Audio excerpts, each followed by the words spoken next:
Alors on va commencer avec trois séries de chiffres. La première, en 2017, pour la première année, le temps passé par les Français sur leurs outils numériques, téléphone, tablette ou ordinateur, va être supérieur au temps passé sur la télévision. C'est la première fois que ça se passe. Qu'est-ce que ça implique? On pourra réfléchir. Deuxième chiffre, si je prends cette magnifique photo, ce n'est pas le Matmut plein pour le concert de Céline Dion, bien que ça y ressemble, c'est l'Arena de Cologne, l'année dernière, à peu près à la même époque, pour la finale de League of Legends, jeu massivement multijoueur. 30 000 personnes en live, 245 millions de spectateurs par les réseaux, en vidéo, en live stream. C'est-à-dire à peu près, on arrive sur des événements comme ça à l'audience d'une finale de la Ligue des Champions du Super Bowl. On en parle un petit peu moins, je pense que vous en conviendrez. Troisième chiffre pour démarrer, 35 millions de vidéonautes cette année, enfin à la fin de l'année dernière en France. Un vidéonaute, c'est un internaute qui a regardé au moins une vidéo dans le mois passé. Ce qui est intéressant, c'est aussi de voir que la moyenne du nombre de vidéos vues chaque jour, est de 11 vidéos. On se dit, waouh, dément, jamais je ferais ça. Regardez un peu vos propres pratiques entre les vidéos vues sur YouTube, sur Facebook, qui se lancent toutes seules, que vous cliquez, etc. On n'est chacun pas si loin que ça. Donc ça, c'était trois petits chiffres pour démarrer. Alors l'année dernière, dans les signaux numériques, on vous avait parlé d'intelligence artificielle, on vous avait parlé de réalité virtuelle, on vous avait parlé de blockchain. C'est des sujets sur lesquels on ne va pas revenir, qui existent encore. Je prends juste l'exemple de la blockchain. Après-demain, le CATI va lancer la blockchain Aquitaine, donc une blockchain qui, pour son lancement, va réunir 30 à 40 sociétés du numérique aquitaines qui ont développé ou qui veulent développer dans cette technologie de blockchain. Donc là, on est passé, c'est plus sur une tendance, c'est une réalité. Et puis, on avait parlé de l'impact du numérique dans le monde du travail. Alexandre, tout à l'heure, dans cette deuxième partie, vous parlera d'un petit retour sur les modèles économiques dans le numérique. Alors, l'an dernier, la thématique sur la première partie, c'était accélération, vitesse, pour dire qu'il y avait une accélération des technos, qu'on retrouve peut-être moins cette année. On a moins de grosses nouveautés techno, quoique. Donc cette année, au lieu d'appeler ça vitesse, on a appelé ça finesse, parce qu'on va voir dans la première partie, on va parler d'algorithmes et on va parler de technologies cognitives. Donc des choses beaucoup plus fines, mais qui vont amener à un plus à du calcul brut ou des technos bruts, comme on a pu le voir. Donc première partie, nous allons parler d'algorithmes, de potentiel des algorithmes, de risques des algorithmes et d'éthique d'algorithmes. Alors bien évidemment, algorithme, ce n'est pas quelque chose de nouveau, c'est totalement lié au monde de l'informatique et du numérique, c'est ce qui va piloter toutes nos applications. Mais ça nous semblait intéressant de faire un petit retour sur ce sujet, parce que d'abord, pas dans les mois qui suivent, qui arrivent, qui viennent, mais dans les mois passés, on a beaucoup parlé du rôle des algorithmes, donc c'était intéressant de faire un peu de prospective arrière pour voir qu'est-ce qui est finalement vrai et qu'est-ce qui n'était pas si vrai que ça. À la fin de l'année dernière, un sondage est sorti aux États-Unis, c'était pendant la campagne pour les présidentielles américaines, 62% des Américains, des adultes américains, ont déclaré ne s'informer que sur les réseaux sociaux. Ils lisaient plus de journaux, ils regardaient même plus la télé. Leur seule source d'information, c'était les réseaux sociaux. Donc Eli Pariser, un auteur américain, qui a inventé ce concept de bulle cognitive, dit cette phrase: « Cette sélection permanente dans tous les domaines, politique, lecture, voyage, culture, fait que Google confine les internautes dans une bulle cognitive. » Ce qui veut dire, c'est que les algorithmes de ces grands acteurs du numérique vont totalement nous enfermer dans le cadre de nos goûts, du goût de nos amis, et vont nous donner une vue totalement filtrée, nous enfermant dans une sorte de bulle. Alors, il parle de Google, bien évidemment, tous les grands sont concernés, On peut parler de EdgeRank, qui est l'algorithme de Facebook, qui lui aussi va vous faire un choix sur votre mur Facebook. Et donc, on n'a plus une vue de ce qui est réellement Internet, tout autour ici. On a une vue filtrée par les grands acteurs, Amazon, Netflix, Google, etc., qui va nous enfermer dans une bulle cognitive. Donc ça, c'est un discours qui est apparu en fin d'année dernière, notamment pendant les élections américaines, disant, voilà, on est totalement enfermé et on a tendance à nous gaver, telle loi de base d'une information qui va nous faire plaisir.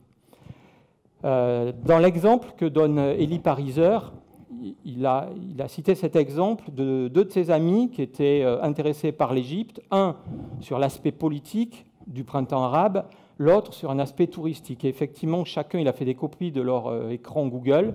Un, on lui met en avant des informations qui sont plutôt sociopolitiques, l'autre, on lui met en avant des informations qui sont plutôt de l'ordre du tourisme. Et ça, c'est la même requête sur deux machines différentes avec des gens qui ont des pratiques différentes. Donc, on n'a pas la même vue. L'algorithme de Google nous donne des vues totalement différentes du monde Internet. On va revenir maintenant on va rester sur ces algorithmes et on va dire deux mots sur les algorithmes de recommandation, qui est un des champs qui est en plein développement aujourd'hui. Alors l'algorithme de recommandation, ce n'est pas nouveau non plus, c'est ce que vous propose Amazon depuis très longtemps. Quand vous achetez un produit, à la fin, il vous dit les clients ayant acheté cet article ont également acheté, et il vous met une liste. Donc en gros, c'est de l'algorithme de niveau 0. Il prend dans sa base de données tous ceux qui ont acheté le même produit que vous, il regarde qu'est-ce qu'ils ont acheté le plus comme produit après, puis il vous met les trois produits ici. Donc ce n'est pas récent. On va beaucoup parler de Netflix pendant ces présentations. Netflix a été un des premiers à révolutionner les algorithmes de recommandation, ce qui fait qu'aujourd'hui, si vous êtes abonné à Netflix, il va vous proposer, comme à cette personne-ci, qui visiblement a un petit faible pour les films qui parlent de la religion, il va adapter ses goûts en lui faisant une suggestion de recommandation.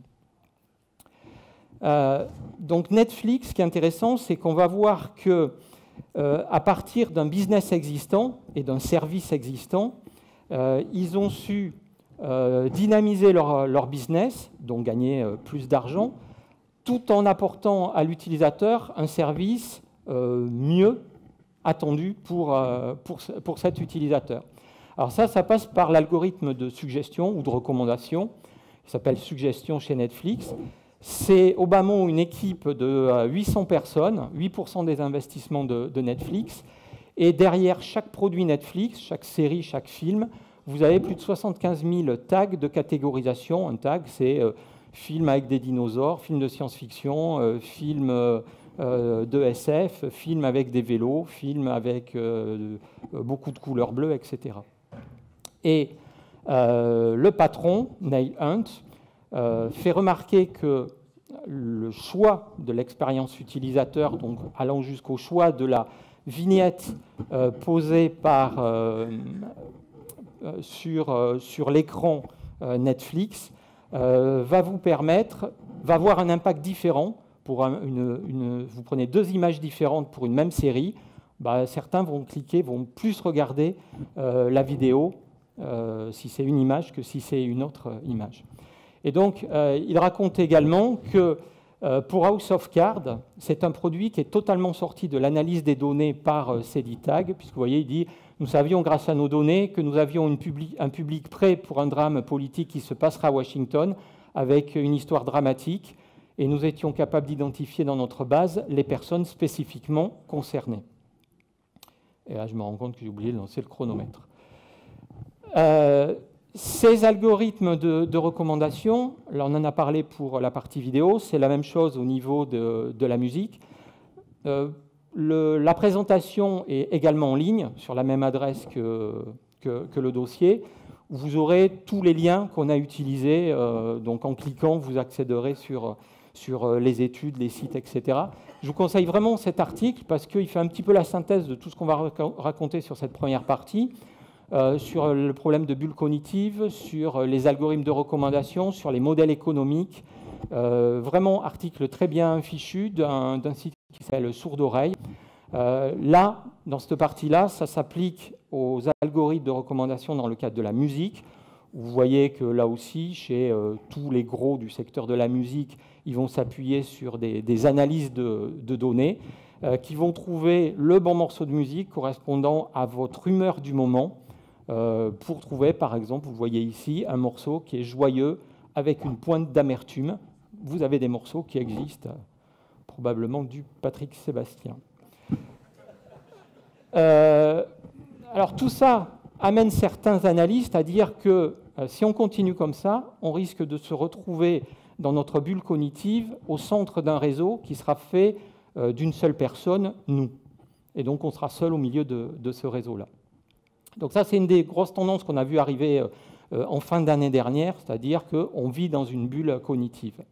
Mais ce n'est pas si simple que ça, parce qu'en analysant un peu plus ce qui se passe réellement, on voit pas mal de contre-exemples.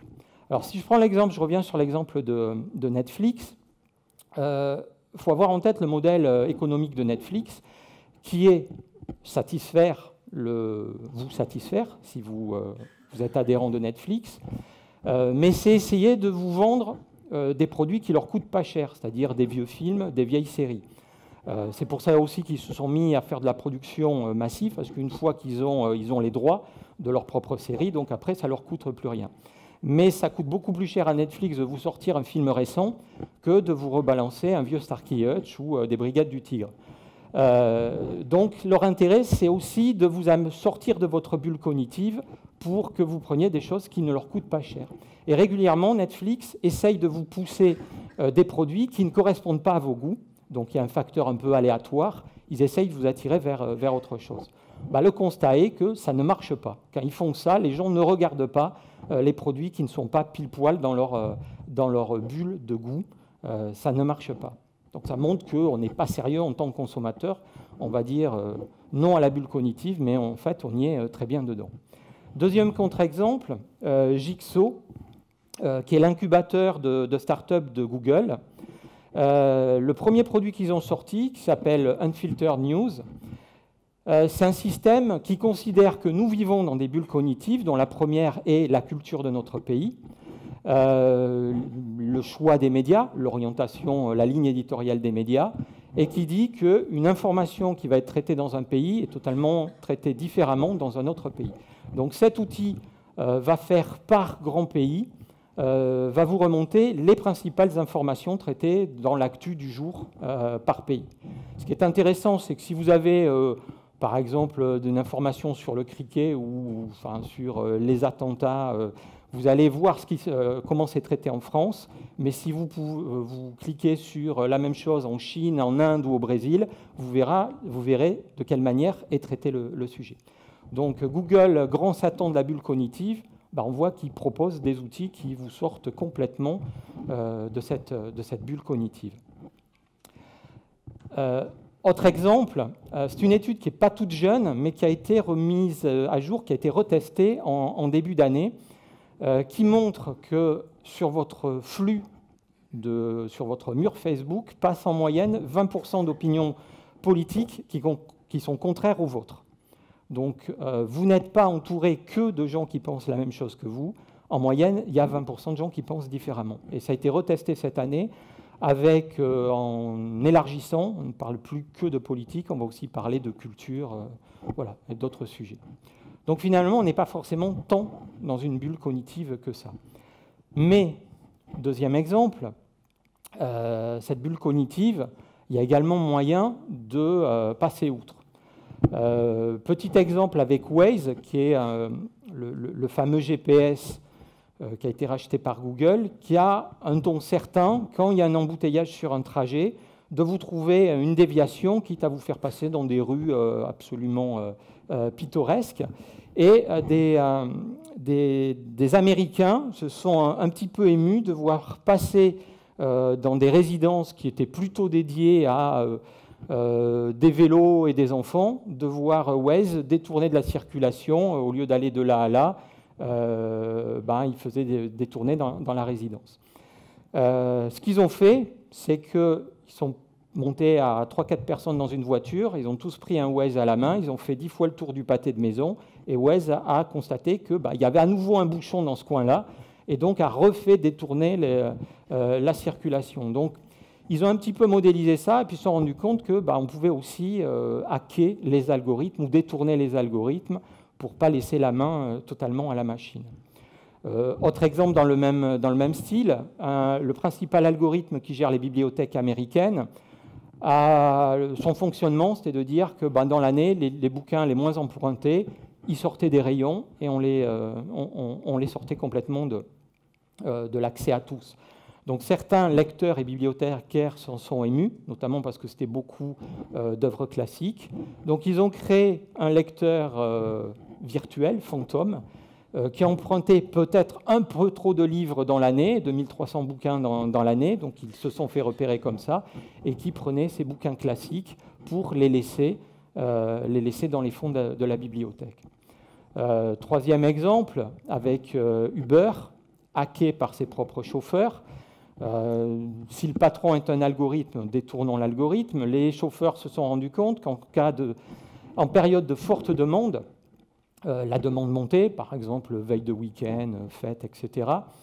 Il suffisait qu'ils se déconnectent de Uber, ils disent je ne travaille plus, la demande monte, l'offre baisse puisqu'il y a moins de chauffeurs, les prix du coup vont monter, et là ils se reconnectaient et donc avaient des courses qui étaient à des prix nettement supérieurs que s'ils étaient restés connectés. Bon, Uber a vu le truc et l'a sorti. Mais ça illustre bien un peu cette course, ce jeu du chat et de la souris entre l'algorithme et l'humain. Et d'ailleurs, Uber lui-même, la société Uber, a son algorithme de gestion qui s'appelle Greyball, s'est fait elle-même un petit peu tirer les oreilles, puisqu'ils avaient tendance à mettre sur les applications des chauffeurs où étaient les contrôles de police, voire éviter certains quartiers qu'ils estimaient être trop risqués pour les chauffeurs ou pour des courses. Et ils se sont fait eux-mêmes repérer et ça a disparu de l'algorithme. En tous les cas, voilà, quelques illustrations. Donc, en conclusion sur cette toute première partie, comme le dit le patron de Facebook, un écureuil qui meurt dans votre jardin peut être plus pertinent pour vos intérêts que des gens qui meurent en Afrique. Alors, il rajoute juste après, et j'en suis bien désolé. Mais voilà, pour dire que ces sociétés s'adaptent aussi aux besoins de leurs clients et que ce n'est pas forcément toujours ces sociétés qui ne sont pas raisonnables, le tort est parfois partagé. Également pour dire que sur un business existant, on n'a pas forcément toujours besoin de trouver un service, de réinventer un business, réinventer un service. On va pouvoir booster en retravaillant un algorithme, on va pouvoir retravailler son business. Et je ne sais pas si vous avez remarqué, pour les utilisateurs de Facebook sur mobile, est apparue depuis quelques jours, vraiment très peu de jours, une nouvelle option qui s'appelle une petite fusée explorer et qui justement va vous permettre d'aller voir des informations qui ne font pas partie de votre bulle d'amis, des informations qui arrivent par votre mur Facebook. On peut également, on aurait pu détailler, mais je pense que demain, un des gros développements des algorithmes va être ce que les Canadiens appellent les algorithmes de découvrabilité, qui vont permettre à des nouveaux entrants, que ce soit sur de la vidéo, de la musique, du texte, des sites, ce que vous voulez, d'être vus, même s'ils ne sont pas dans le mainstream de la base ou de la bulle cognitive de tous les amis que vous avez. Comment on fait pour découvrir de la nouveauté? Et ce qui illustre cette option Facebook Explorer, c'est ce que devraient faire ces algorithmes de découvrabilité qui vont vous permettre d'aller en dehors de votre bulle, voir de la nouveauté pour vous amener un peu plus d'inspiration. Enfin, toujours garder en tête qu'un algorithme, ce n'est pas neutre, c'est un choix, comme le dit Bruno Marsloff, le patron de l'Institut Chronos. Un algorithme, c'est un choix politique, et choisir un algorithme, c'est choisir une politique. Et sa camarade Cathy O'Neill précise, les algorithmes sont des opinions formalisées dans du code. Trop souvent, on dit c'est l'algorithme. L'algorithme, c'est le codeur qui a codé l'algorithme déterminé par la ligne éditoriale de la boîte qui travaille, qui l'emploie. Du coup, ça nous amène à demain, on va voir arriver pas mal de choses tournant autour de algorithmes et éthique. La CNIL a lancé des gros travaux. François Pellegrini, ici présent, pourra vous détailler ça. Il y a une vraie, en ce moment, réflexion autour de l'algorithme et l'éthique. Et je vous conseille enfin d'aller faire un petit tour sur ce site du MIT, qui est en gros la problématique de la voiture autonome. Si vous avez à programmer une voiture autonome, il y a un problème. Elle a deux choix, soit elle fonce dans le plot en béton, il y a un problème technique, les occupants meurent, soit elle l'évite et elle tue les gens qui traversent ici. Il n'y aura personne pour décider, c'est l'algorithme qui choisira, que vous aurez programmé. Et donc c'est très intéressant parce que ça part avec des choses évidentes, vous avez le choix entre tuer 4 personnes ou le chien qui traverse, et puis ça arrive sur des choses, ici vous allez tuer un médecin, une femme enceinte, un homme, une femme, et ici vous allez tuer 2 criminels et 2 sans-abri. Donc ça va vous pousser sur des choix éthiques, ça va vous renvoyer vos propres choix éthiques dans ce test. Faites-le, c'est hyper intéressant. Deuxième sujet, après les logiciels, le développement des technologies cognitives. Donc on va rentrer un peu dans... Il y a clairement une poussée de tout ce qui est technologie cognitive. Donc on va prendre des exemples, on va expliquer, rappeler ce que sont les technologies cognitives. Et on va commencer avec des premiers exemples sur la reconnaissance des émotions.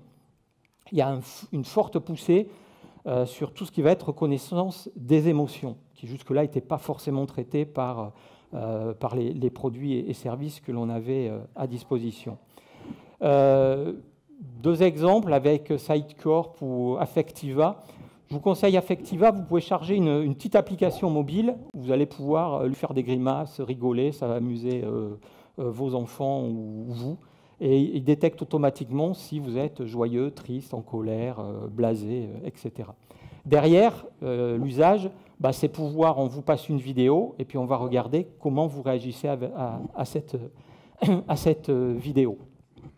Alors la finalité de tout ça, Microsoft est en train d'installer des caméras dans les magasins qui va donner la possibilité aux propriétaires du magasin, via ces outils-là, de reconnaître votre sexe, enfin au moins si vous êtes un homme et une femme, votre âge, votre humeur, est-ce que vous êtes déjà venu? Alors on nous garantit qu'évidemment aucune donnée n'est conservée, on ne fait pas l'association entre votre visage et qui vous êtes dans la vraie vie, c'est simplement pour analyser la perception.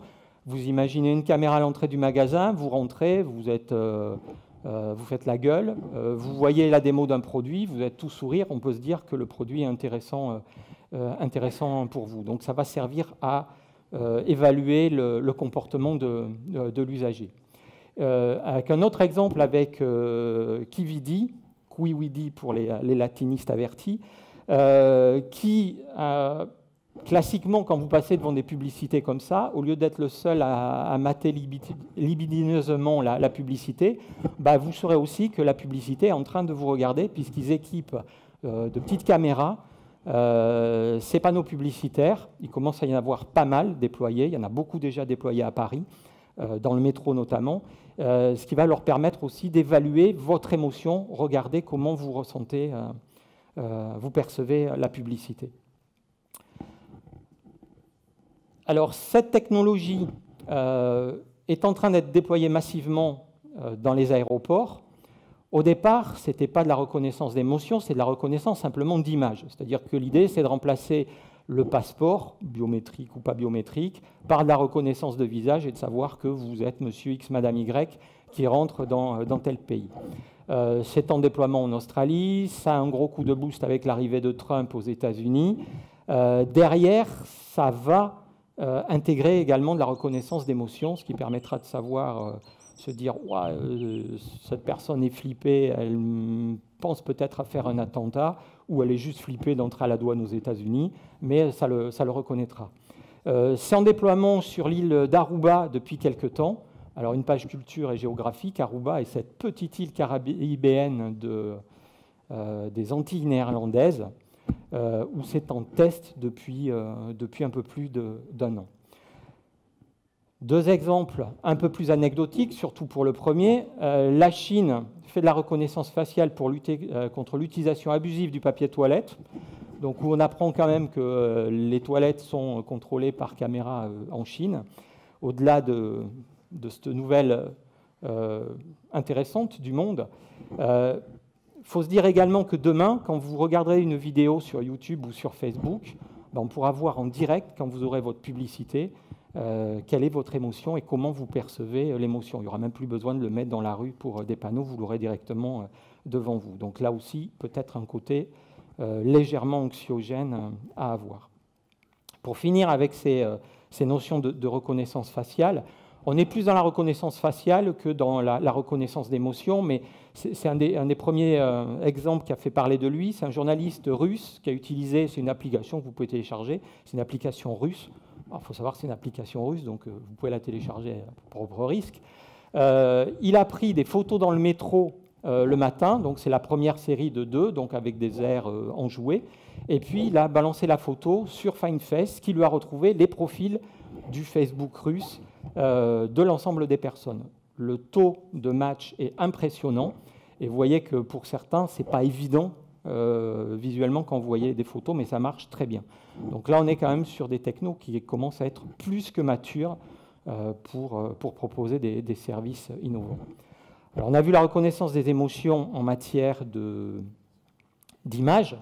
Ça se développe pas mal en matière de voix. On avait parlé dans les signaux de la reconnaissance vocale, mais là, l'année dernière, ce n'était pas lié aux émotions.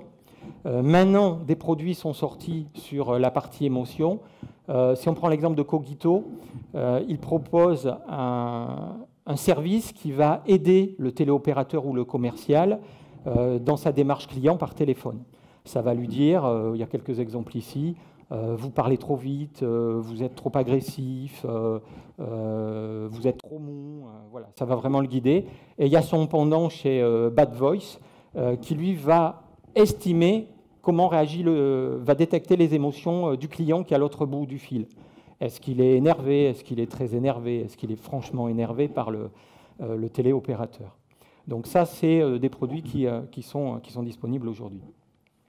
Si on mixe un peu tout ça, reconnaissance d'émotions, intelligence émotionnelle, plus une couche d'intelligence artificielle, ça vous donne ce produit chinois, Emotibot, par un ancien responsable de Microsoft Asie, qui va mixer un petit peu tous les bots, les robots, que ce soit des robots textuels, donc qui reconnaissent qui font du chat, les robots vidéo ou les robots audio, et qui vont non seulement comprendre ce qui se dit à l'autre bout, par la voix ou par le texte, mais qui vont comprendre les émotions qui sont véhiculées par la personne qui tape au clavier ou qui est en train de parler. Donc là, c'est le futur conseiller, qui ne sera pas qu'un robot bête et méchant, mais qui comprendra également les émotions de la personne à l'autre bout.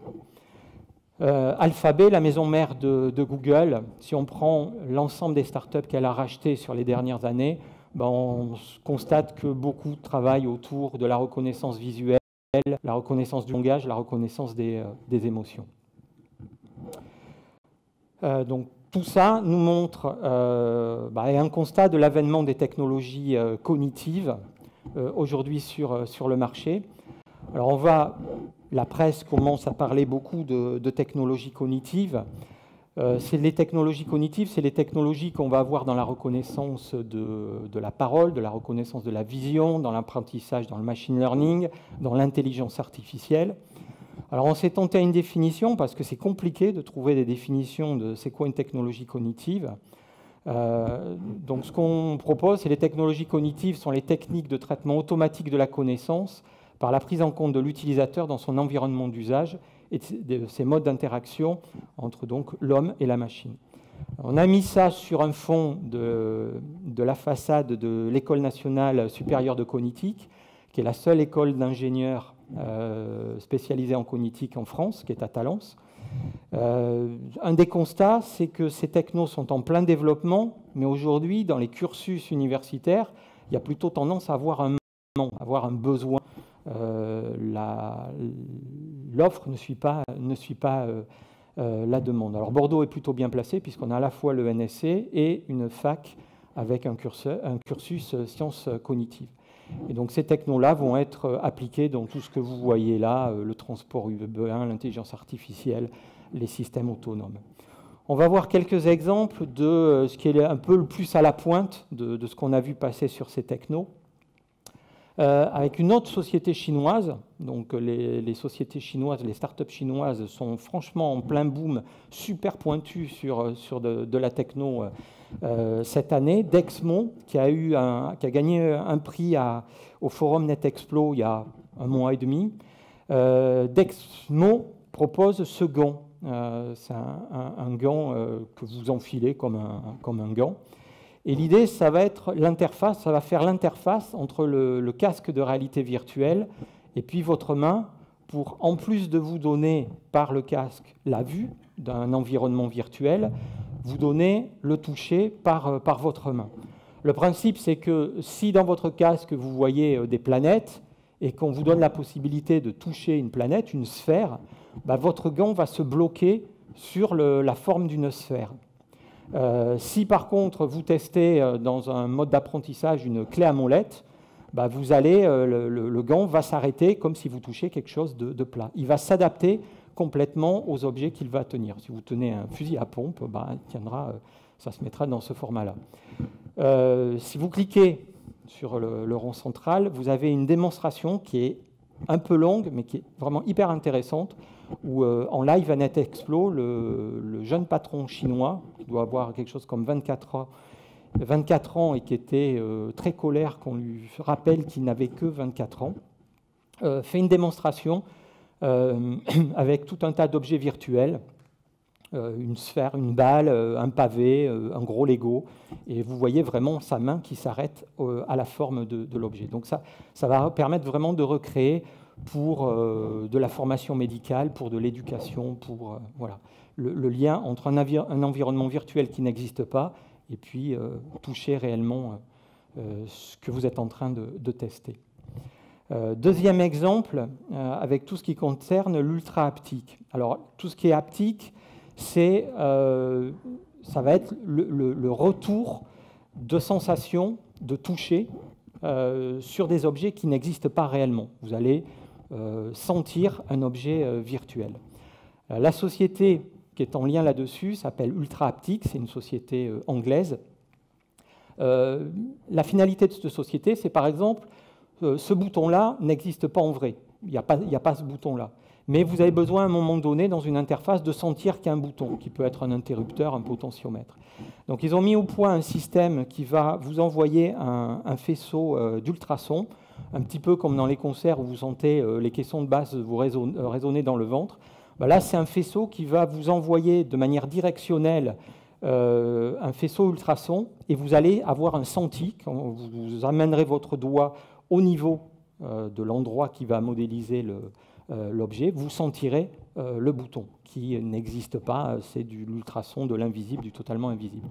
Donc là aussi, le lien entre du casque de réalité augmentée et puis ces environnements est en train de se développer. Vous avez en haut, si vous cliquez, une vidéo. Alors on ne l'a pas projetée parce qu'elle est très courte. C'est lors du dernier salon, je crois que c'est de l'auto de Genève, un prototype de BMW qui intègre cette techno. C'est-à-dire que à côté de votre levier de vitesse, ils ont embarqué un système ultra haptique. Donc la finalité, c'est que vous conduisez une voiture, mieux un Mirage. C'est gênant de jeter un coup d'œil sur où j'appuie sur quel bouton à la vitesse où je vais. Donc l'idée, c'est vous regardez devant vous le cockpit ou la route, vous amenez votre main et là, vous allez sentir la présence d'un bouton. Alors vous pouvez me dire, il suffit de mettre un vrai bouton et vous allez le sentir.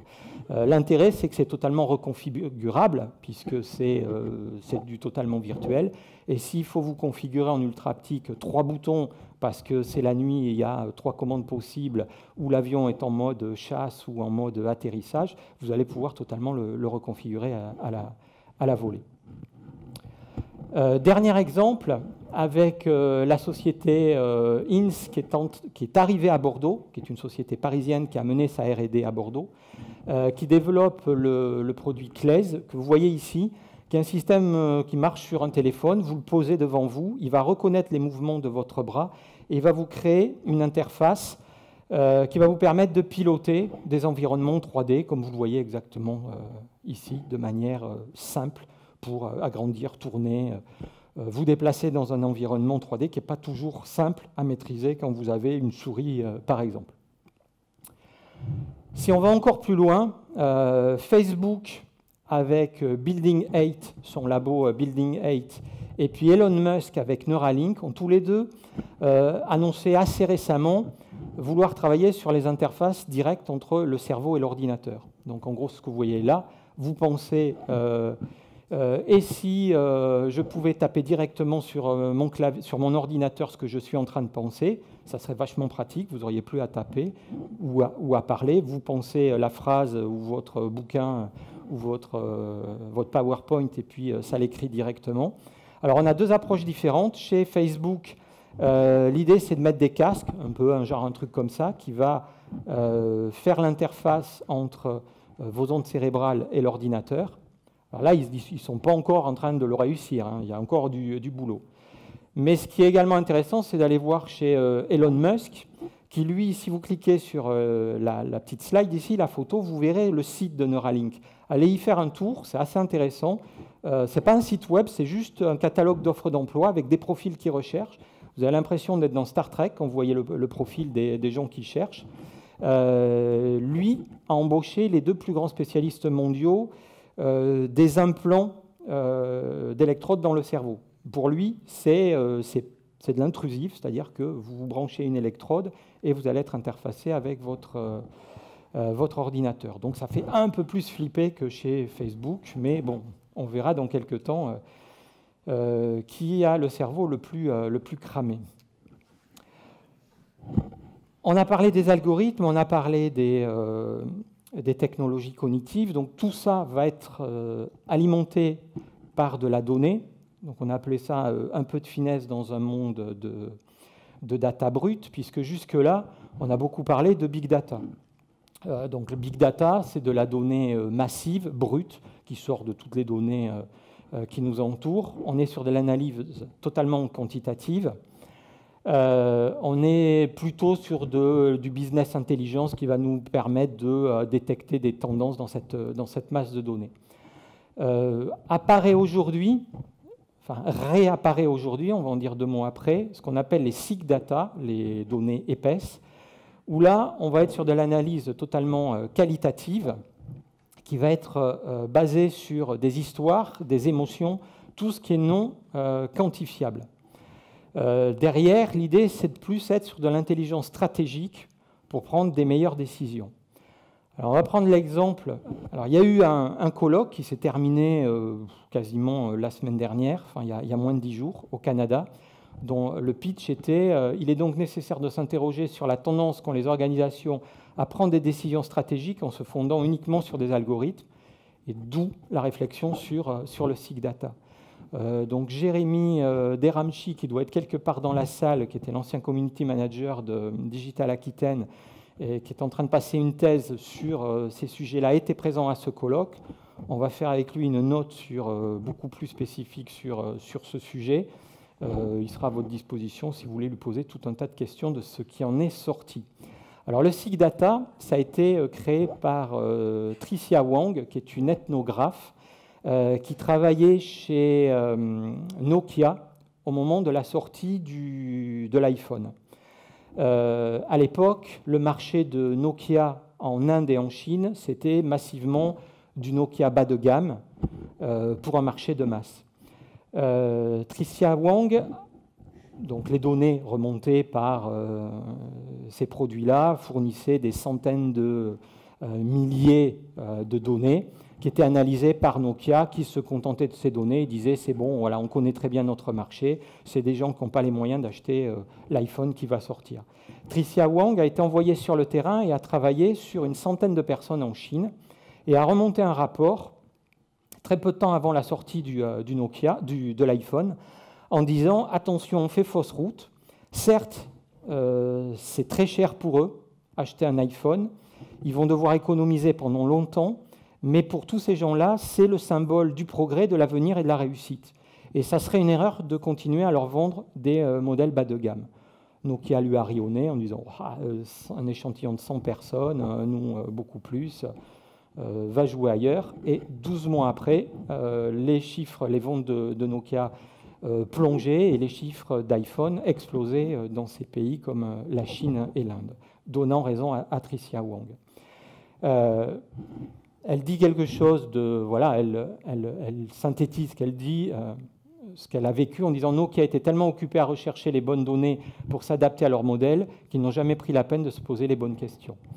Alors, elle dit une chose assez intéressante sur le big data et le sick data. Elle compare ça à la Pity de Delphes, où elle dit le big data, c'est la Pity de Delphes. C'est-à-dire que vous avez la Pity qui va sniffer des vapeurs d'éthylène et puis de méthane et qui va sortir des quantités d'informations un peu fumées.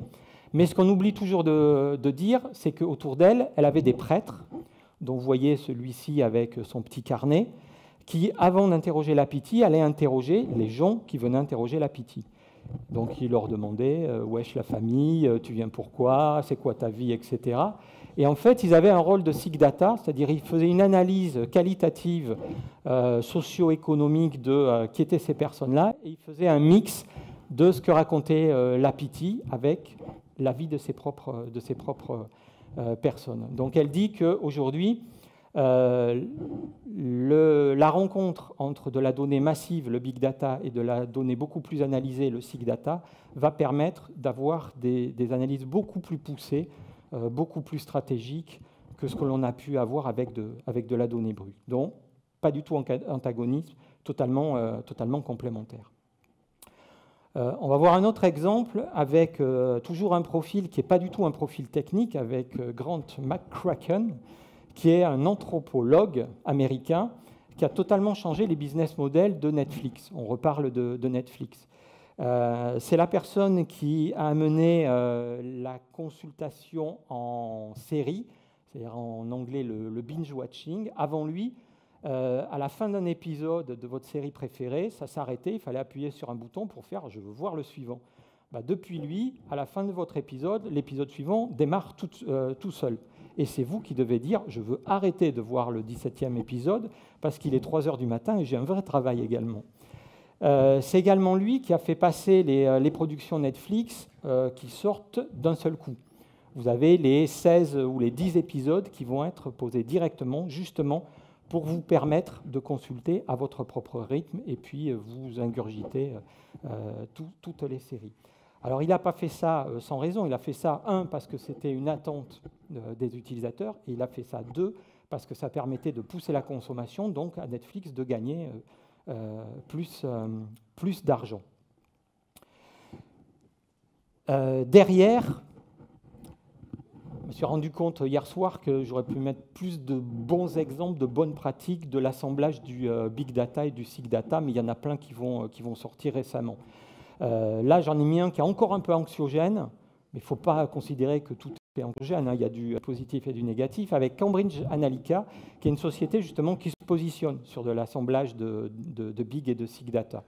Cambridge Analytica a travaillé pour la campagne de la sortie du Brexit et pour la campagne de Trump. Vous avez à son bord Steve Bannon de Breitbart News.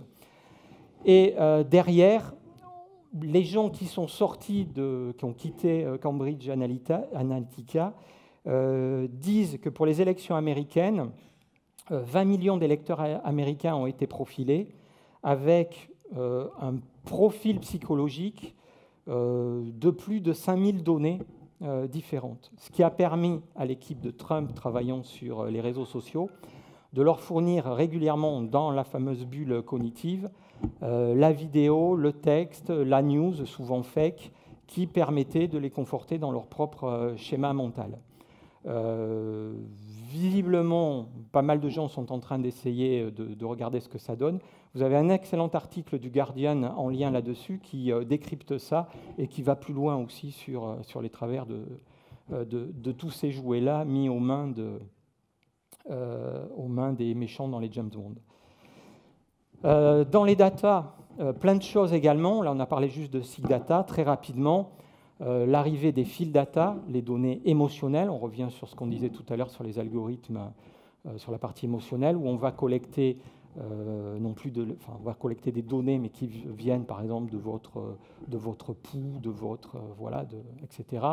Le data wrangling, qui est le traitement automatisé de masse importante de données.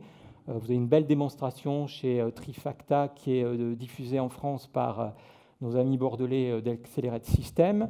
Vous avez la partie data literacy, qui est la culture des données, levier de transformation numérique dans les organisations, avec là aussi des excellentes productions par la FING. Vous avez le data scrapping, qui sont les techniques qui vont vous permettre de récupérer directement des données publiées sur un site, comme si vous les consultiez, pour les injecter, pour en faire un autre usage. Donc vous récupérez des données d'un catalogue fournisseur pour les envoyer sur un autre site web. Vous avez Systonic ici à Bordeaux qui est en train de travailler sur un très bon produit là-dedans. Alors en conclusion, on a appelé ça un peu vers un néo-solutionnisme, donc la data plus l'algo plus la cognitique. L'idée, ça va être que ces algorithmes plus ces technologies cognitives vont nous permettre d'arriver vers un pragmatisme technologique. Alors, petit rappel sur le solutionnisme, c'est un concept qui a été pondu par l'auteur Evgeny Morozov.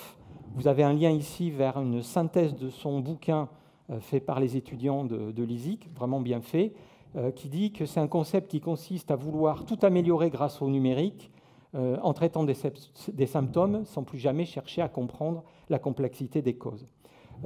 Cette illustration, elle aussi un tantinet anxiogène, vient d'un article récent d'un journaliste anglais qui, au problème de la surpopulation des prisons anglaises, disait il suffit de leur coller un casque virtuel, on leur fera voir des montagnes, la mer et des prairies, et ça ira bien mieux. Donc c'est exactement ce que critique Morozov en disant voilà, on trouve un vrai problème, une fausse solution par la technique. Mais aujourd'hui, on sent avec les technologies cognitives qu'il y a une façon de rendre plutôt la technologie invisible, la cacher, d'arrêter une technologie bling-bling. Deux exemples.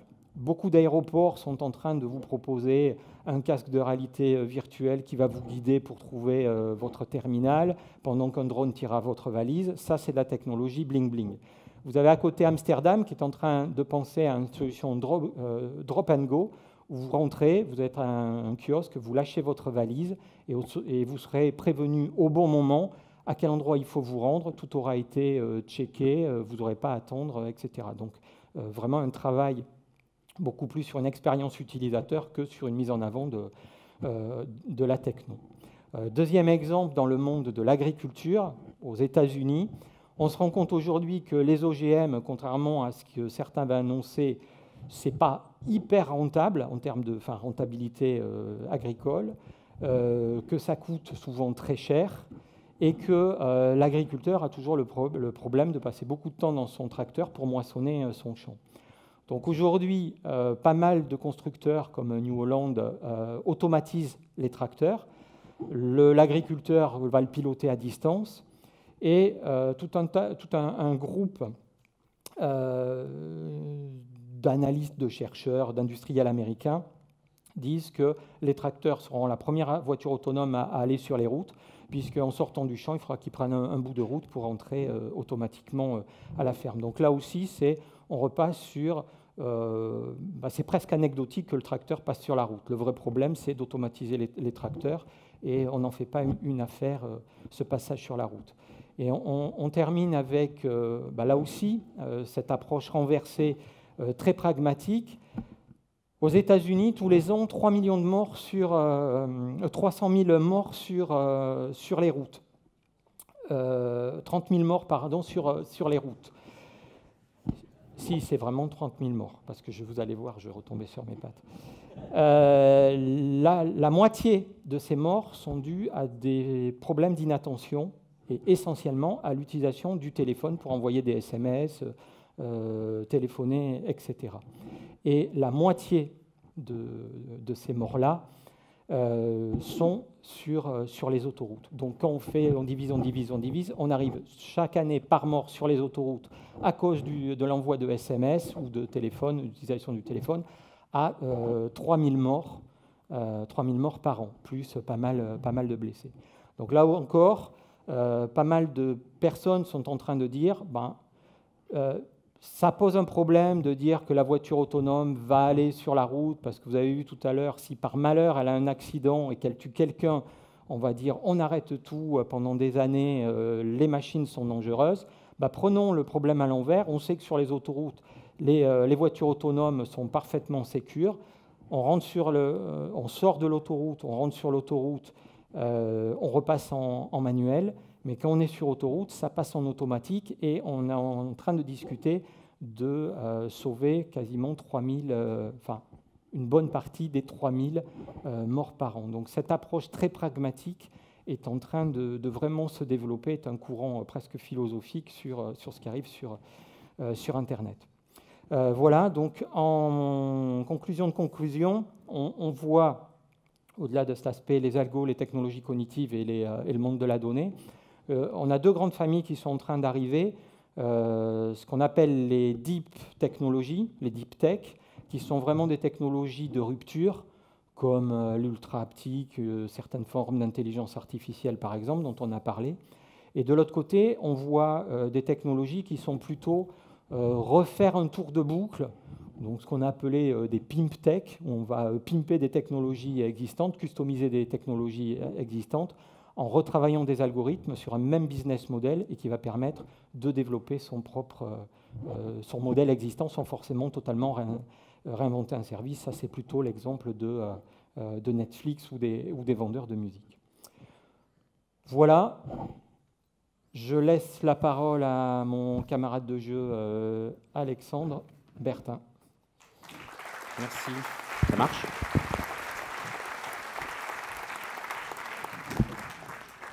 Bonsoir. Alors, je vais avant tout déclencher le chrono pour avoir une estimation. Non, ça ne marche pas. Non, ça ne marche pas. Non, tant pis. Start. Parle. Ça marche pas. Pour éviter de faire la même chose que l'année dernière, où je suis resté 1 heure de trop sur scène. Merci Laurent Pierre. Alors, bonsoir, merci Laurent Pierre. Alors après avoir été abreuvé, comme dans cette première partie, de grandes tendances en matière d'innovation numérique, on va faire comme l'année dernière, c'est-à-dire prendre un peu de recul, faire une petite pause. L'an dernier, souvenez-vous, on avait étudié finalement dans quelle mesure le numérique a bouleversé le monde du travail. Cette année, on va s'intéresser plutôt au modèle économique et voir un petit peu comment les modèles économiques qui sont utilisés dans l'économie numérique, finalement, vont modeler les modèles économiques qui sont utilisés dans l'économie, on va dire, réelle. Alors, bien entendu, on ne va pas brasser l'ensemble des modèles économiques, sinon là, je vais dépasser le temps imparti. Par contre, on va traiter finalement de 3 grands modèles, enfin je les ai appelés modèles économiques, on peut avoir des acceptions différentes. Tout d'abord, on va revenir quelques instants sur la plateformisation, parce que vous n'êtes pas sans savoir que ça défraie un petit peu la chronique. Donc dans un premier temps, on va regarder un petit peu le phénomène de plateformisation des activités. Ensuite, on reviendra dans le prolongement de la première partie sur les modèles économiques qui mettent en leur centre la donnée, son traitement et toutes les technologies algorithmiques. Et enfin, dans une troisième partie, on reviendra sur les modèles économiques qui sont un petit peu plus anciens, qui datent un petit peu, ce qui tourne autour des marchés de masse, et des marchés de niche, et l'actualité de la longue traîne, à peu près 15 ans après son énoncé par Chris Anderson. Alors tout d'abord, plateformisation de l'économie. Alors la plateformisation de l'économie, très rapidement, qu'est-ce que c'est? Ce sont des entreprises, des pure players, qui vont proposer un site Internet, une plateforme Internet d'intermédiation directe entre un fournisseur de biens ou de services, que ce soit une entreprise, et l'intérêt également, c'est que ça peut être aussi des particuliers, et des personnes, des consommateurs qui vont avoir un besoin sur des demandes particulières. Donc l'intérêt de la plateforme, ça va être de mettre en relation directe le fournisseur, le prestataire de services ou de produits et le consommateur. Le modèle économique derrière est très simple. La plateforme l'entreprise qui gère la plateforme va prélever des commissions sur les transactions. Donc soit les commissions vont être prélevées du côté du fournisseur du bien ou du service, soit du côté de l'acheteur, et dans certains modèles économiques les plus agressifs, ça va être sur les deux parties de la transaction. Donc on voit bien avec ce modèle-là qu'on passe d'un modèle qui valorisait finalement les produits, les actifs, à un modèle qui va valoriser les transactions. Et les plateformes, les entreprises vont vivre finalement du nombre de transactions, des commissions qu'elles vont prélever sur les transactions. Intéressant avec ce modèle-là de la plateformisation des activités, c'est que au-delà finalement d'un bouleversement des activités en elles-mêmes, ça va offrir un nouveau modèle d'organisation économique de la société, puisque l'ensemble des secteurs économiques vont être concernés par ce phénomène de plateformisation. Les services, bien entendu, mais le secteur secondaire, le secteur de l'industrie est également concerné. Et de plus en plus, le secteur agricole est également concerné par cette logique de plateformisation. Pour illustrer ceci, on a réalisé début mars, à l'occasion du Salon de l'agriculture, une note de veille portant sur les agritech, donc les technologies dans le milieu de l'agriculture.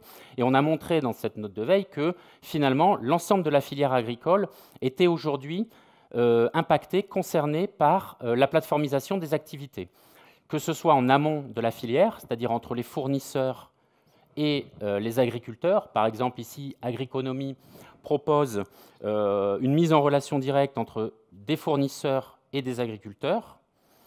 On retrouve également cette plateforme dans ce qu'on appelle le co-farming, c'est-à-dire l'entraide finalement entre les agriculteurs eux-mêmes.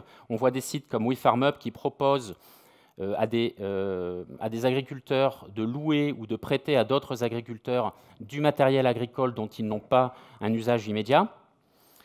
Et on trouve également ces plateformes en aval de la filière, avec, dans tout ce qui concerne la distribution et la vente directe aux consommateurs, avec dans la distribution, par exemple, des plateformes qui vont permettre aux producteurs de céréales de trouver des nouveaux débouchés, de vendre à d'autres clients que leurs clients habituels, leur surplus souvent de céréales, de production de céréales.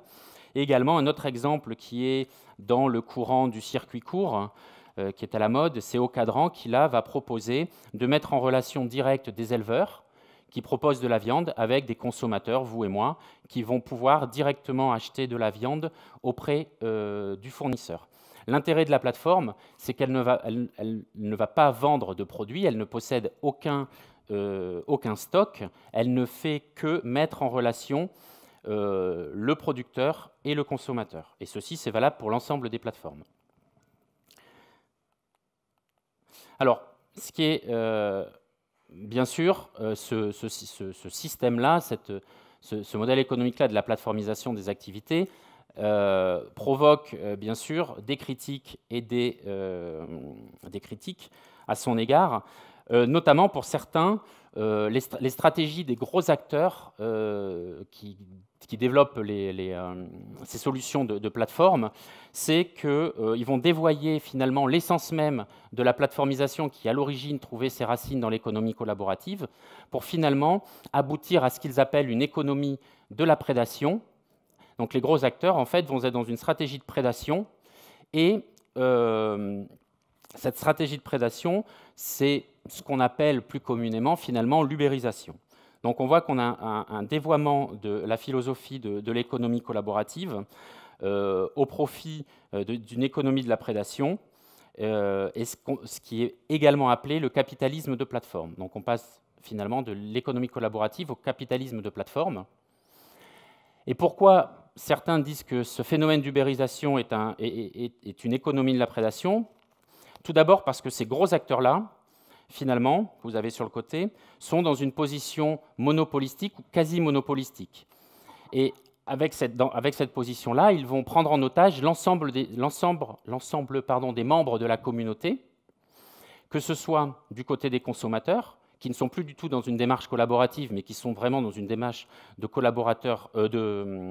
consommateurs lambda, à savoir qu'ils vont arbitrer entre le prix et la qualité. Ils sont là pour finalement arbitrer entre le prix et la qualité, comme tout consommateur. Du côté des fournisseurs de services, c'est eux qui ont le plus à perdre finalement dans cette ubérisation-là, parce qu'ils vont être pris en otage par ces plateformes-là. Pourquoi? Parce qu'ils ne vont plus avoir de pouvoir de négociation, puisque les conditions de vente, les conditions d'utilisation vont être dictées par les entreprises qui gèrent les plateformes, parce que finalement les prix sur certaines plateformes, alors ce n'est pas valable sur toutes les plateformes, mais sur les grosses plateformes de type Uber, le prix n'est pas fixé par ceux qui vont fournir le produit ou le service, mais bien par la plateforme. Et enfin, parce qu'on a finalement une captation de la valeur, de la richesse qui est créée par les transactions.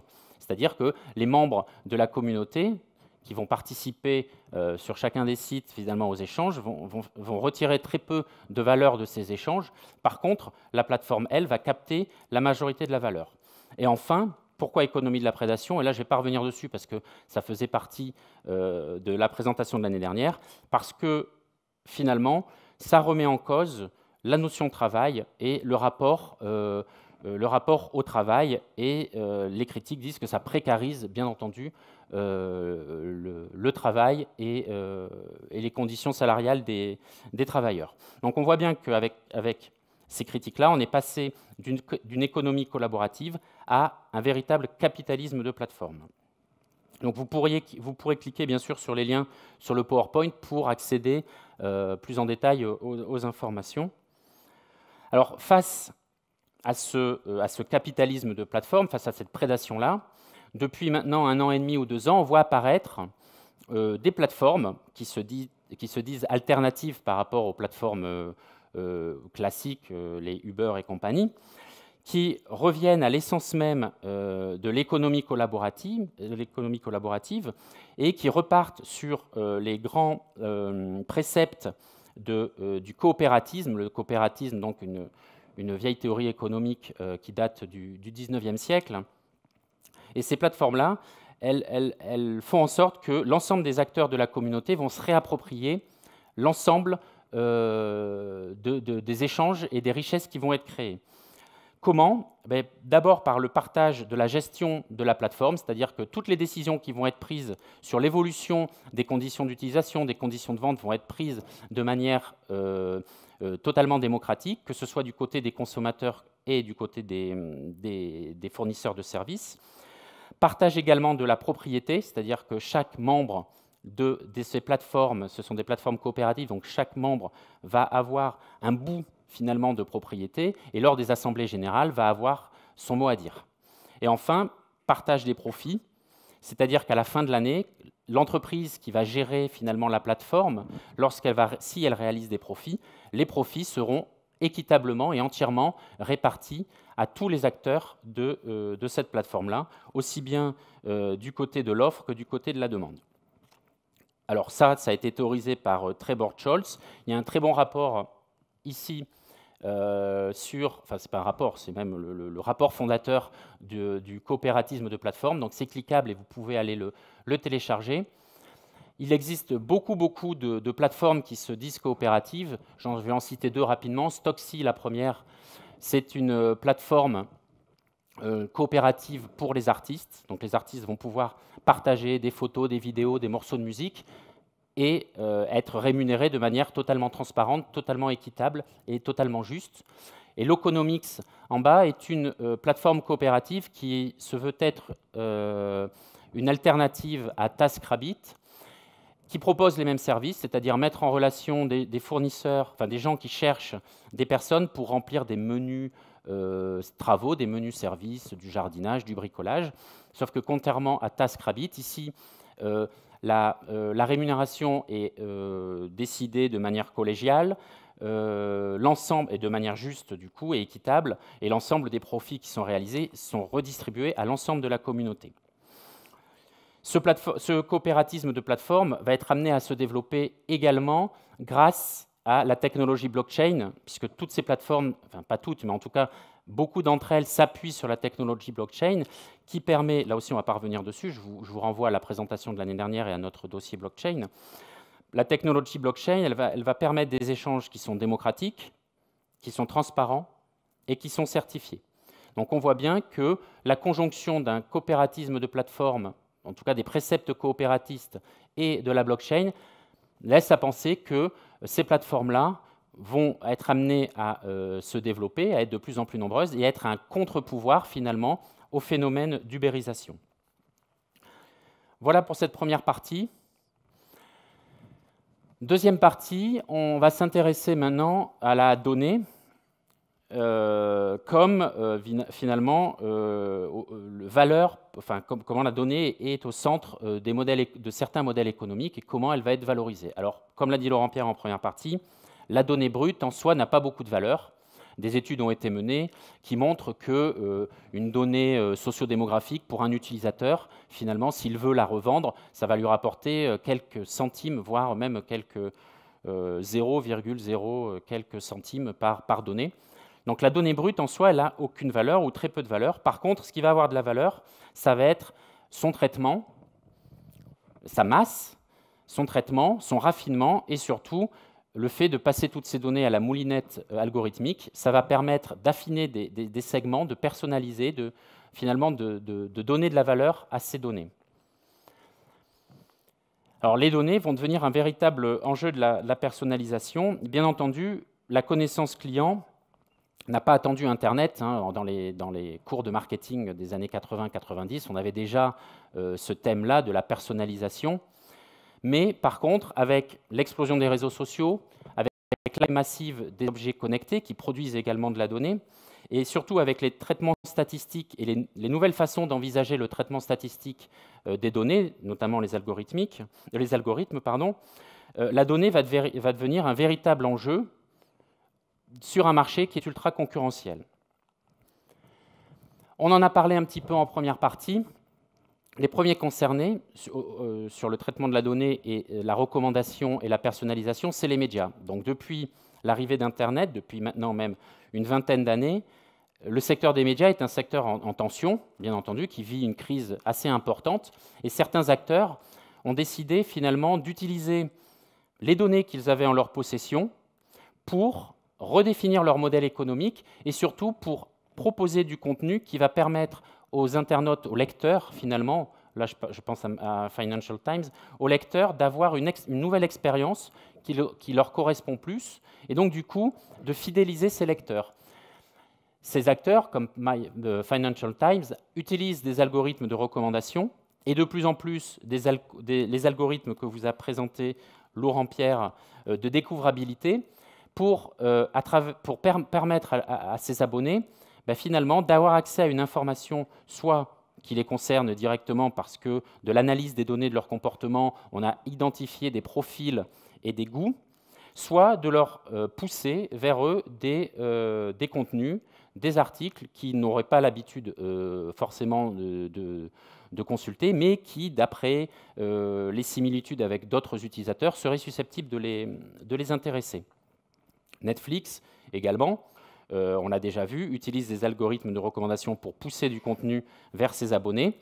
Et enfin, le streaming musical est un gros consommateur de données et d'algorithmes, puisque toutes les entreprises qui proposent du streaming musical vont utiliser les données laissées par les utilisateurs lors des différentes écoutes, vont les passer à la moulinette des algorithmes de recommandation et vont proposer en échange d'un abonnement à ses abonnés des morceaux musicaux qu'ils n'ont pas forcément l'habitude d'écouter, mais qui peut éventuellement leur plaire. Et l'idée sous-jacente, c'est que le modèle économique ici, c'est le même, c'est-à-dire qu'avant, on avait un modèle du tout gratuit, que ce soit dans les médias papier, que ce soit dans le streaming musical, c'était gratuit, c'est-à-dire qu'on pouvait consulter, mais en très petite quantité. Après, ils sont passés à un modèle publicitaire, c'est-à-dire qu'on écoutait de la musique, mais en échange, on devait écouter des publicités. Dorénavant, le service, c'est vous payez un abonnement et vous avez un service qu'ils appellent Premium, un service augmenté, qui va vous pousser des recommandations, qui va personnaliser votre flux d'écoute, votre fil d'écoute ou votre fil de lecture et enrichir votre expérience client. Et l'idée, c'est, pour ces grands acteurs-là, c'est de fidéliser au maximum, de renouveler les abonnements et également de profiter du bouche à oreille pour augmenter le nombre d'abonnés. Derrière ces gros acteurs des médias se cachent bien souvent des startups, ou même maintenant des belles entreprises, qui proposent des solutions, des algorithmes, des solutions d'analyse de données qui sont très poussées, qui utilisent des millions de données et qui vont permettre à chacun des acteurs des médias de proposer à leurs abonnés soit des choses qui leur correspondent exactement, soit des choses qui sont susceptibles de les intéresser. Donc on voit ici sur l'écran des entreprises qui travaillent plus particulièrement dans l'algorithme de recommandation dans la musique. Donc elles sont déjà bien nombreuses. On ne peut pas parler recommandation, bien entendu, sans parler de Google et de son application, de son service qui s'appelle Google Trips. La force de Google, bien entendu, c'est que Google va récupérer l'ensemble des traces, des empreintes numériques de tous les utilisateurs de Google, ce qui va permettre d'avoir une base de données qui est très importante. Et avec ce service Google Trips, c'est que lorsque vous allez utiliser ce service, vous allez entrer une destination, par exemple ici Barcelone, Google va rapprocher l'ensemble des données qui vous concernent, les anciennes requêtes que vous avez faites, est-ce que vous avez fait sur, je sais pas, un voyage précédent, des recherches sur les vacances avec les enfants ou les vacances culturelles. Google possède ces données-là et sur la destination Barcelone, va comparer votre profil avec les données qu'il possède et qui ont été alimentées par les utilisateurs des services Google et va vous proposer finalement un guide du routard personnalisé avec l'ensemble des activités qui sont susceptibles de vous intéresser. Cette application est présentée par les spécialistes du e-tourisme comme la killer app, c'est-à-dire l'application définitive qui risque de tuer toutes les applications de e-tourisme que vous avez l'habitude d'utiliser, puisque Google est capable, par sa force, de concentrer finalement en un seul produit toutes les applications déjà existantes. Donc on voit que finalement, notamment avec ce dernier exemple, c'est qu'on a une très forte porosité entre notre comportement sur Internet, sur les réseaux sociaux, et notre vie de tous les jours. Et on s'aperçoit que de plus en plus de secteurs, finalement, vont utiliser les données que l'on va laisser, les traces que l'on va laisser sur Internet, pour proposer des produits qui vont bouleverser ou en tout cas remettre en cause nos comportements et nos habitudes dans la vie de tous les jours. C'est particulièrement vrai dans le monde de l'assurance et de la banque. Les mutuelles et les assurances, elles se tournent de plus en plus, parce qu'elles ont les données vers le big data et vers les algorithmes. Toutes les sociétés d'assurance aujourd'hui, notamment les sociétés d'assurance françaises, sont en train d'investir massivement dans le big data, de racheter souvent des startups qui proposent des services d'analyse big data et d'algorithmes. L'exemple de Matmut, par exemple, qui investit dans Sagi, qui est une start-up qui va analyser et segmenter de manière très fine les assurés. AXA, qui a intégré il y a quelques années de ça à son incubateur la start-up DreamQuark, qui, elle, va analyser l'ensemble des données d'un utilisateur sur toute sa chaîne de l'assurance. Ou encore Groupama, qui vient de lancer un programme qui s'appelle Groupama On Board, à l'attention des jeunes conducteurs, qui permet de fixer à sa voiture un boîtier connecté qui va relever en temps réel l'ensemble des informations, l'ensemble des comportements des conducteurs, avec l'objectif derrière d'avoir en temps réel le comportement des conducteurs. L'idée qu'il y a derrière, c'est ce qu'on appelle le pay as you drive, c'est-à-dire payer comme vous conduisez. Et on peut généraliser ça à d'autres catégories des assurances, à pay as you behave. Et là, l'idée, c'est de faire payer aux individus des primes d'assurance qui sont calquées sur une analyse fine de leurs données et maintenant de leur comportement en temps réel. L'idée qu'il y a derrière, c'est que les sociétés d'assurance vont vers de l'individualisation, c'est-à-dire que contrairement, on reviendra un petit peu dessus après, mais contrairement au système mutualiste actuel où on cotise tous pour se prémunir des risques, ici, chacun va cotiser, va payer des primes d'assurance à hauteur des risques qu'il va prendre finalement et d'un ensemble de caractéristiques qui lui sont propres. Alors, tout ceci n'est pas sans conséquence.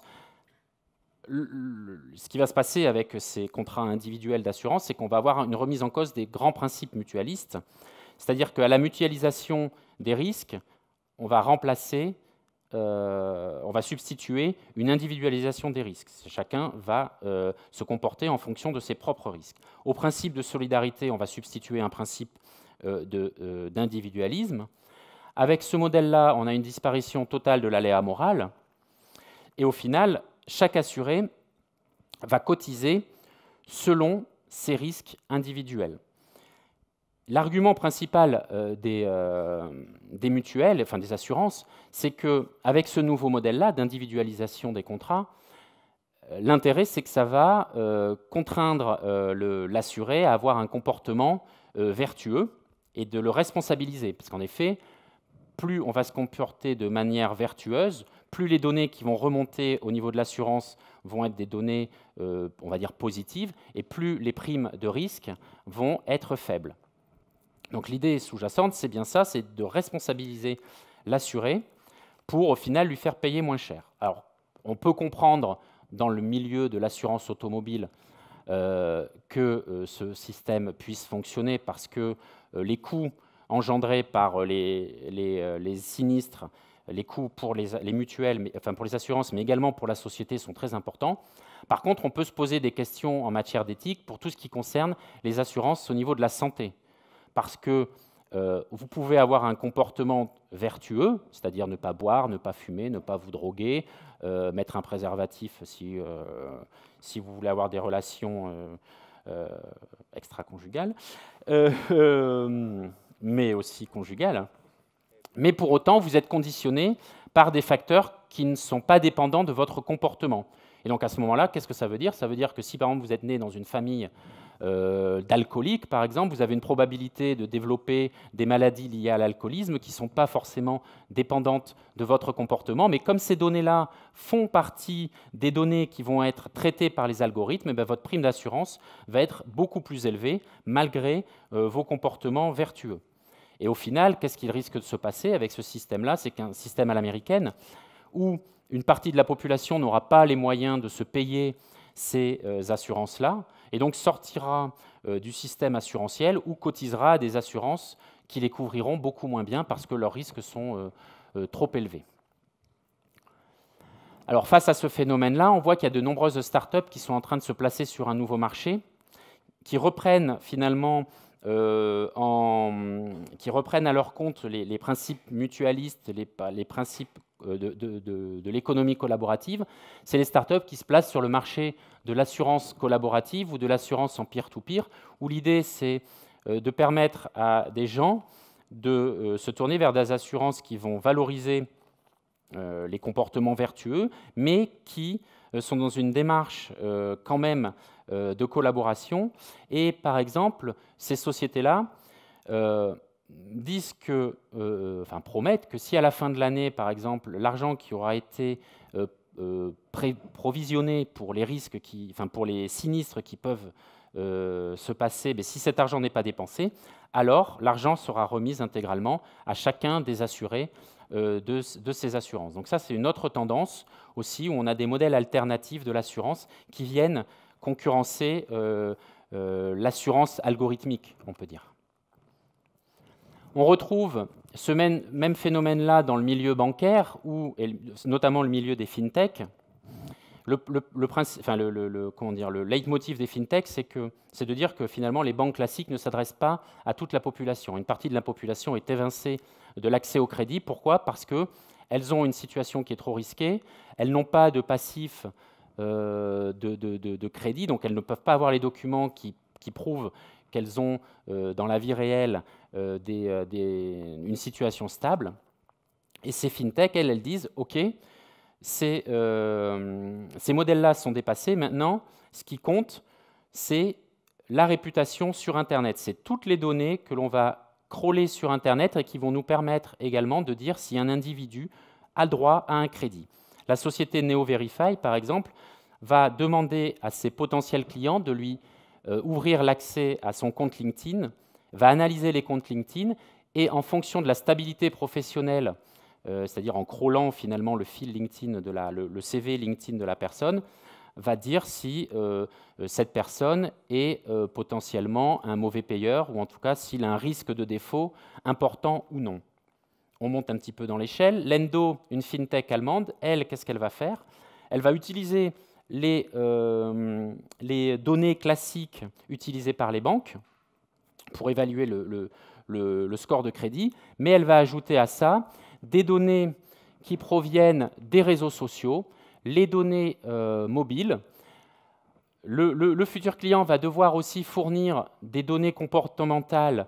Je ne sais pas s'il va fréquenter des sites de e-commerce, est-ce qu'il a converti ses paniers, quels sont les montants qu'il a dépensés et tout ça, plus d'autres données pour aboutir à un indicateur qui lui donne un score. Et en fonction de ce score-là, eh bien, ça ouvrira droit ou pas à un crédit. Et enfin, le summum des fintechs, c'est cette fintech qui est une fintech mexicaine et qui là va pousser la réflexion à son paroxysme, finalement. Et là, c'est vraiment la e-réputation, la renommée, la réputation du potentiel client sur les réseaux sociaux qui entre en jeu, puisque cette fintech-là va demander au client de lui ouvrir son profil Facebook, d'accéder à toutes ces informations, va analyser son fil Facebook, et en fonction de sa popularité, en fonction des amis qu'il fréquente sur Facebook, éventuellement en fonction des profils des amis qui ont demandé un crédit sur cette start-up-là, eh bien, va assigner un score, et ce score va permettre d'accéder à une somme, à un crédit de plus en plus élevé avec un taux d'intérêt de plus en plus faible. Donc on voit bien que l'objectif de ces fintechs, c'est de disrupter finalement la banque telle qu'elle est et le crédit tel qu'il est pratiqué aujourd'hui pour finalement intégrer toutes les données sociales, des réseaux sociaux, les intégrer à des indicateurs qui vont permettre d'aller un petit peu plus loin et d'ouvrir finalement l'accès au crédit à un nouveau public. Donc on voit bien que ces exemples-là montrent que finalement les comportements que l'on a sur les réseaux sociaux, sur Internet, vont conditionner, pour l'instant une faible partie, mais de plus en plus notre vie réelle. Et un exemple intéressant, c'est la série d'anticipation Black Mirror, qui a fait un épisode de la saison 3 qui est d'ailleurs produite par Netflix, donc finalement la boucle est bouclée. Dans cette série d'anticipation, le premier épisode en fait nous place une jeune fille dans une société qui est entièrement basée sur l'économie de la notation. C'est-à-dire que toutes ces relations sociales, à chaque fois qu'elle va avoir une interaction sociale avec un autre personnage, ils vont s'attribuer une note. Et un grain de sable, à un moment donné, va faire que cette jeune fille va voir sa note baisser. Chaque interaction va faire en sorte que sa note, que la personne qu'elle va rencontrer va lui donner une note qui lui fait baisser sa moyenne, et elle va se retrouver dans la situation où elle n'aura plus accès à la société de consommation, puisqu'elle est en recherche d'un logement, et sa note sur finalement sa vie virtuelle sociale est trop basse pour que la société à qui elle s'adresse va lui octroyer un logement. Sa vie sociale va également être impactée parce que sa note est tellement faible qu'elle devait assister au mariage d'une de ses amies, Et en fait, cette amie, finalement, a honte, puisqu'elle choisit ses invités en fonction de leur réputation sur les réseaux sociaux, et elle va finalement refuser l'accès au mariage à cette jeune fille. Et il y a tout un tas de péripéties, puis ça se finit un peu mal. Là, je vous conseille de le regarder. Mais ça montre finalement qu'on n'est pas si loin que ça. C'est de l'anticipation, mais on est clairement dans ce paradigme-là de la notation et surtout de cette forte porosité entre monde réel et monde virtuel. Alors, on l'a dit, les données en tant que telles, prises individuellement, elles ne valent pas grand-chose. C'est-à-dire qu'il n'y a pas un vrai business. Vous n'allez pas pouvoir aujourd'hui vendre vos données, même si des sociétés essayent de vous faire croire qu'ils vont être capables de vous enrichir grâce à vos données. Pour l'instant, ce n'est pas le cas. Pour autant, l'International Data Corporation estime ce marché de la donnée à 187 milliards en 2019. Donc on voit quand même que c'est un marché qui est en pleine expansion, qui est solide. Et à titre d'exemple, un nouveau métier est apparu. Ce métier, c'est le métier de data broker. Data broker, qu'est-ce que c'est? C'est les courtiers de données. Ce sont des entreprises qui vont crawler le web, qui vont collecter toutes les informations, toutes les empreintes digitales, toutes les informations numériques que vous allez laisser sur les réseaux sociaux, sur Google, sur Facebook, sur Cdiscount, bref, ils crawlent tout ça. Et à chaque individu va posséder une batterie d'indicateurs. Qu'est-ce qu'elle fait, cette société, enfin ces sociétés de data brokers? Elles vont traiter, analyser ces données, elles vont les raffiner, elles vont les passer dans des algorithmes, dans la moulinette algorithmique, et elles vont être capables de déterminer des segments ultra fins, ultra personnalisés, des profils qui sont tellement fins qu'elles vont revendre ça aux annonceurs, et les annonceurs vont pouvoir cibler la publicité comme ils ne l'ont jamais fait avant, c'est-à-dire qu'à chaque individu va correspondre un message et un seul message. Donc là, on est vraiment dans une personnalisation à outrance de la publicité grâce à ces sociétés de data brokers. Et la société Axiom que l'on voit derrière moi est la plus importante, la plus connue, et elle disposerait de données sur plus de 700 millions d'utilisateurs de par le monde. Donc on voit la masse considérable que ça représente, et je pense que dans cette salle-là, la quasi-totalité de nos informations sont déjà à disposition d'Axiom. Autre acteur important, ce sont bien entendu les réseaux sociaux qui utilisent beaucoup de données, qui vont, à l'exemple du bordelais Youmipets, après une phase d'acquisition massive des données, vont finalement anonymiser ces données, les passer aussi dans des algorithmes et être capable de dresser des profils d'utilisateurs, les vendre à des annonceurs, et ces annonceurs-là vont pouvoir pousser de la publicité personnalisée. Le modèle de Youmipets, c'est qu'aujourd'hui, le Youmipets vit de ces données-là. Enfin, je vais essayer de rattraper le retard. Dernier point, revenir rapidement sur deux modèles qui sont antinomiques ou pas, on va le voir, qui font référence à la théorie de la longue traîne. La théorie de la longue traîne, elle a été énoncée en Comics 100 par Chris Anderson en 2004. Qu'est-ce qu'elle dit, cette théorie de la longue traîne? Elle dit qu'avec Internet, on va être capable aujourd'hui de rassembler virtuellement des publics qui sont dispersés pour des produits qui, pris individuellement, ne sont jamais amortis, mais du fait de l'étroitesse des marchés, mais qui, pris collectivement, vont pouvoir créer de la richesse. Plusieurs stratégies sur cette théorie sur cette longue traîne-là, plusieurs stratégies peuvent être développées. D'abord, la stratégie du sur-mesure. Ici, l'idée, donc on a cette société qui s'appelle Sios. Qu'est-ce qu'elle propose? Elle propose, pour un prix relativement modique, moins de 300 €, de confectionner des becs de saxophone à partir de l'impression 3D, grâce à une baisse très forte des coûts de production dorénavant, qui vont être parfaitement adaptés au style et à la morphologie du saxophoniste. C'est-à-dire que là, le saxophoniste va avoir un bec qui corresponde exactement au style musical qu'il veut jouer, et également à la morphologie de sa bouche. Deuxième exemple, deuxième stratégie, c'est de miser sur la profondeur du catalogue. France Trampoline, c'est le leader français depuis maintenant plus de 40 ans du trampoline, ne vend qu'un seul produit, le filet et la toile de trampoline.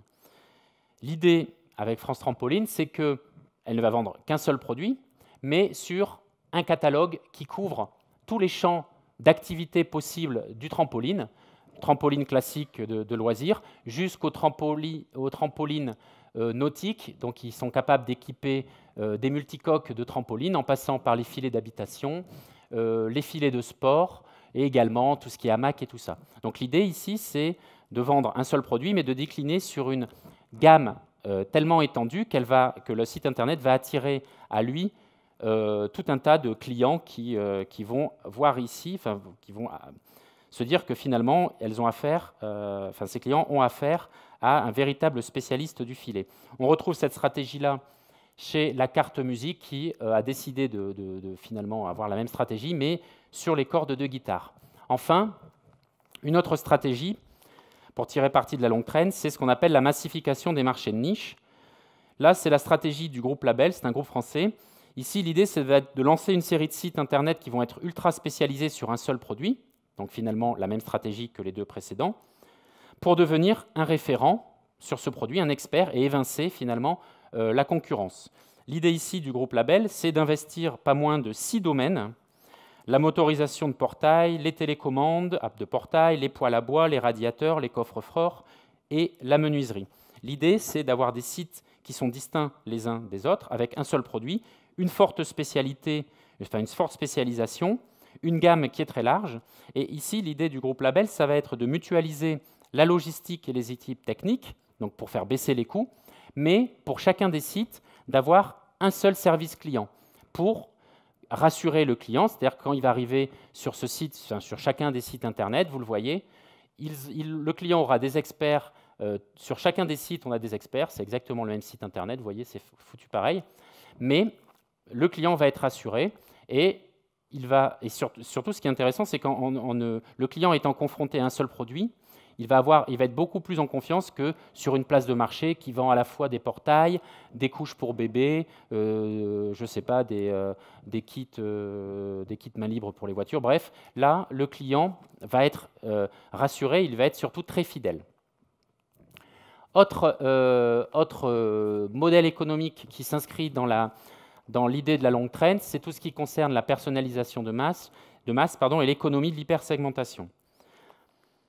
L'idée ici, c'est finalement de proposer au client de produire lui-même le produit tel qu'il aimerait l'avoir. Par exemple, sur ce site-là, le site Unique Fragrance, qui est un site allemand, le client va pouvoir constituer son parfum de A à Z en fonction d'un tout un ensemble de critères et au final d'avoir un produit unique qui lui corresponde parfaitement, qui corresponde à ses goûts et qu'il sera le seul à posséder et qu'il ne peut trouver nulle part ailleurs que sur ce site Internet.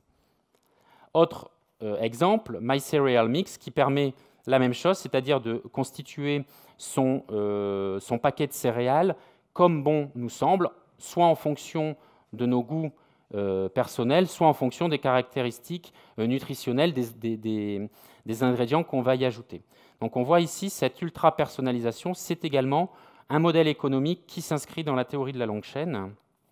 Et enfin, pour terminer, et là on rentre vraiment dans ce que Chris Sanderson décrivait quand il parlait de la longue chaîne, c'est les places de marché qui sont ultra segmentées. Etsy, vous connaissez tous, qu'est-ce que c'est ? C'est une place de marché, une plateforme finalement, c'est à la charnière entre la plateforme et la place de marché, sur laquelle vous allez avoir des petites boutiques, des micro-boutiques où des artisans ou des gens qui sont spécialisés dans l'univers d'articles faits main vont pouvoir vendre des bijoux, vendre des choses qui sont tricotées, bref, tout un ensemble de petits objets. Et l'idée d'Etsy, le modèle économique de Etsy, c'est que ces boutiques prises individuellement, elles ne rapportent rien, puisque les séries sont très limitées, l'audience est très petite. Donc l'idée, ça va être de prélever une commission sur chacune des ventes et de l'agrégation finalement de l'ensemble de ces commissions, dégager un chiffre d'affaires tel que le modèle économique qu'il y a derrière sera viable pour Etsy. Et donc là, on est vraiment dans la théorie de la longue traîne, c'est-à-dire c'est de l'agrégation finalement de ces micro-ventes, de ces micro-marchés, que la valeur va être créée. On retrouve la même chose chez Tindy, qui est le pendant d'Etsy, mais pour l'univers des makers, c'est-à-dire tous les geeks qui sont capables de fabriquer des objets connectés, de fabriquer des drones, de s'intéresser à l'imprimante 3D, qui vont vendre des produits qui sont uniques ou en très petite série. Et finalement, Tindy va vivre de l'agrégation de toutes les ventes. Donc au final, pour conclure, on voit qu'on est en train de changer de paradigme. On est en train de passer du paradigme où le produit était au cœur des modèles économiques, c'est lui qui représentait la valeur, à un paradigme où c'est maintenant le client, l'expérience client, le désir du client qui constitue le cœur du modèle et à partir de laquelle on va pouvoir construire un modèle économique. Donc, on est passé finalement du modèle de la Ford T, où on avait un modèle unique pour une masse de clients qui était très importante, à un modèle d'ultra-personnalisation où chaque client va pouvoir façonner le produit comme il a envie.